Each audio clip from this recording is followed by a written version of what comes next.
Sir नमस्कार. नमस्कार sir आपण मिल्क चार्जरचा वापर केला होता जनावरांसाठी. आपलं काय अनुभव आहे सर मिल्क चार्जर संदर्भात? सर, एक नंबर पावडर चांगले आहे. बर. मास्टर माझ्या गायला झालता. बरं. मास्टर मला झाल्यावर 1000 रुपये मला खर्च 10 दिवसाला येईल.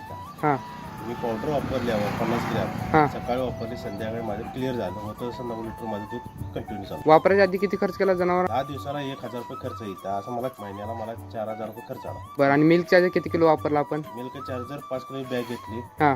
यावर फक्त 50 ग्रॅम मी सकाळी घातले, संध्याकाळी तर माझी गाय क्लिअर झाली. 9 लिटर होतं असं दूध माझं मारायला. म्हणजे एका टायमाचा खर्च आपल्याला 33 रुपये असतोय हां. आणि त्या 33 रुपयेमध्ये आपलं जे मस्टर्डची समस्या होती ती कव्हर झाली. कव्हर झाली, पूर्ण कव्हर झाली. आणि दुधामध्ये फॅटमध्ये काय वाढ झाली? फॅटमध्ये एक नंबर हां. SMS वाढला. हां. SMS 8, 7, 8, 9 सर्व SMS बसायला. बरं. गाईचं छान पातळी इथं ते पूर्ण क्लिअर घट यायला लागलं. वास मारत नव्हता, पहिला वास मारायला, बरं. आता वास मारत नाही. आलं तेवढं गाई खायची, पचनक्रिया व्यवस्थित आली, दुधात फरक पडला, गाई शाही घटपणा आली, दूध चवीला लागायला. पहिले दूध चवीला लागत नव्हतं, पांढरसं होतं, हां. आता दूध चवीला लागलं. हे मिल्क चार्जरमुळे एवढं सगळं चालू आहे. त्यानंतर आपल्या गोट्यामध्ये मस्टर्डीची समस्या झाली का हो सर? काय नाही, अजिबात नाही, एकही नाही मस्टर्ड. एक पण मस्टर्डी नाही? मस्टर्ड.